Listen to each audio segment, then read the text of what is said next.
If you're a striking coach or a pad holder and your hands, elbows and shoulders are getting absolutely wrecked day after day of holding pads, stick around because I'm about to show you some excellent 21st century alternatives.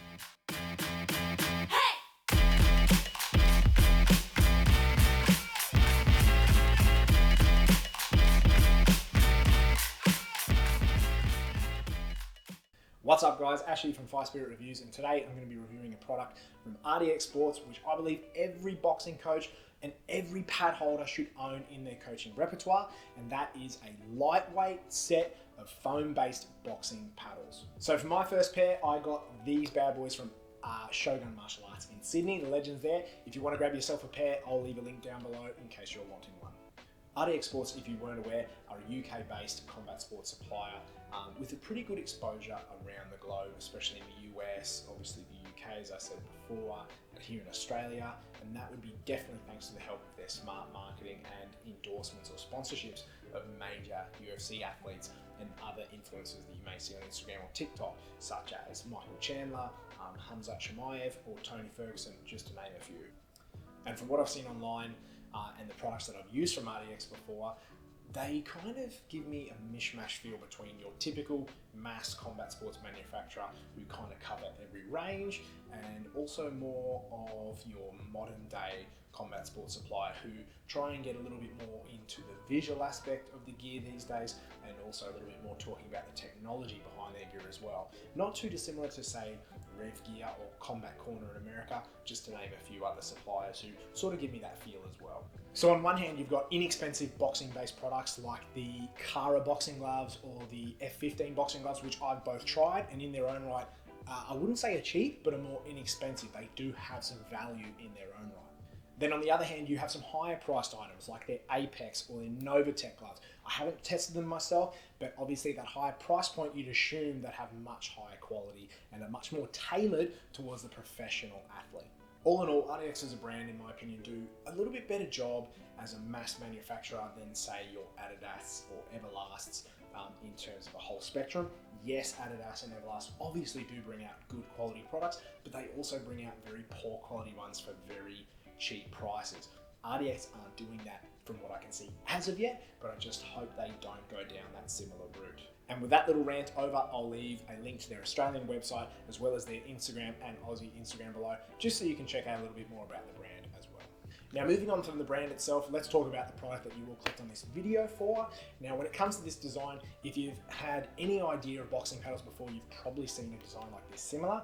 There are other brands that have copied this design in terms of Fairtex and Adidas, and I believe it all comes from a love letter to the guys who started them all, or at least are very well renowned across the world, and that are the winning boxing paddles, which evidently cost at least 3 times as much as these. And it is for exactly that reason I decided to go with this pair in the first place. So without further ado, let's take a look at the RDX boxing paddles a little bit closer and see what a more inexpensive model gives us back in terms of craftsmanship and value.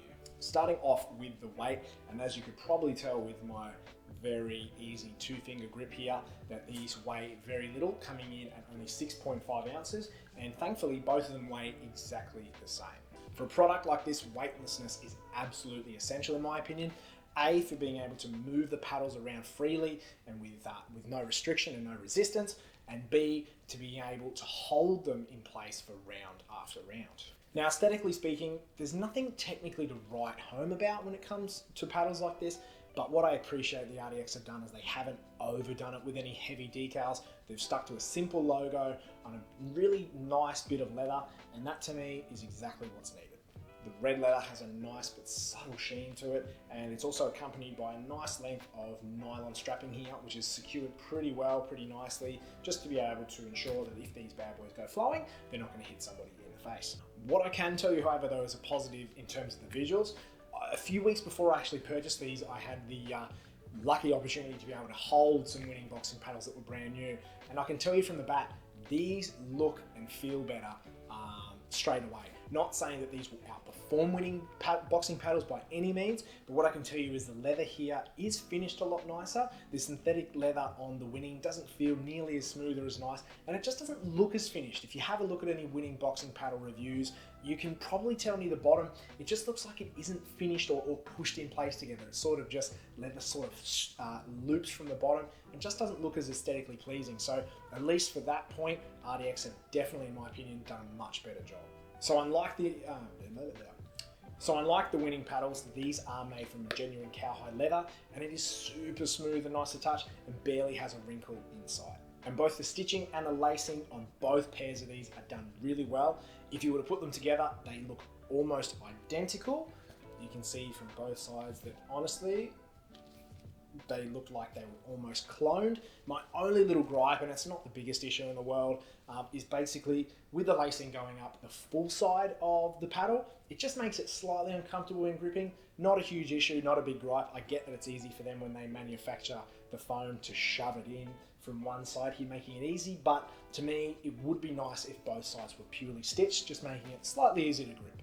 Now, the padding system in these is exactly what makes a paddle like this great in the first place. Now, when I was talking about the winning paddles earlier, I've actually seen them deconstructed as well, pulled apart from the leather, and on the inside, even inside the foam, there's basically a bit of PVC, almost like the shape of a ruler in terms of thickness and in length and in width, and basically that's the skeleton that holds the foam and everything together. Not only A, does it hold a nice rigid form, but B, having that shaped ruler on the inside basically allows this to reform back to its natural shape. Now, the foam that surrounds that thin layer of plastic, or that PVC ruler, is essentially one or multiple layers of very dense but very thin foam, which makes it an absolute joy for the boxer or pad holder, as it just creates a cracking bit of feedback. And finally, let's talk about the hand fit, which I think is done pretty well for the most part. It is relatively easy for me to hold my grip on this for an extended period of time. My only concern with this is that because of the way that I grip onto the paddle, see if I'm holding this in front naturally with my wrist, the paddle's faced on its side, which is really comfortable for hooks or holding for uppercuts. But when it comes to holding for straight punches, I have to turn my wrist out and basically flex it back. And that, while seems fine, maybe round after round and copping a shot, that's actually going to cause a little bit more issue for my wrist. I haven't seen that happen as of yet. Just something to be a little bit of a note there. The one paddle that I've seen in the market that has basically actioned this, or at least I've seen firsthand, has tried to make this a little bit easier to grip, are the Rival Power paddles, which have more of a rounded handle, which seem to make it more easy for you to hold for basically every punch without you having to unnaturally rotate your wrist back in order to catch a straight punch. Not the biggest issue, but if it could be addressed, it would make these paddles even better, in my opinion. Now, talking about these paddles in my own experience over the last few months, in a nutshell, I have to say I'm extremely satisfied with how they've performed so far. And as I said in the intro of the video, as a personal preference, I think every coach, no matter if it's MMA, boxing, or Muay Thai, should add a set of boxing paddles to their coaching kit. A, to shake up their mitt work a little bit, it just adds a little bit more flavor to everything. And B, this is going to really stop you incurring a lot of hand or elbow injuries, especially if you're dealing with some very powerful boxers. My number one worry about buying boxing paddles, or any boxing paddles for that matter, is always going to be that durability factor. And because these obviously weren't a relatively expensive pair, I was obviously worried how these were going to stand up, and I instinctively, when I'm holding pads, like to every so often turn them around just so I don't feel like one side's getting pushed around all the time. But honestly, for the last few months, as you can see, they're held together pretty straight, and it'd be very interesting to see over the next few months whether or not they continue to hold that shape. The only extra note I want to talk about is when I do run my hands over these, and I don't know if you can tell in the camera there, but essentially I can feel tiny little lumps and bumps within the foam itself. Now, I don't know if that's just from the way that the foam was initially cut, or if that's from wear and tear. So I'll keep an eye on that over the next few months to see if that actually worsens, or whether or not it's just the way that the foam was shaped. So my experience as a whole as both a boxer and a pad holder has been outstanding with a set of boxing paddles. Now, don't get me wrong, I absolutely love focus mitts and Thai pads, use them religiously when I train. As both a boxer and a pad holder, I love both ends of it, but I honestly think a set of boxing paddles is essential to a boxer's basically progression and a coach's benefit in terms of protection. From the cracking feedback you get when hitting really fast combinations as a boxer is outstanding. The feedback that you get as a pad holder and not feeling like every punch you're getting hit with is going to jar your elbows or your hands or your shoulders is phenomenal.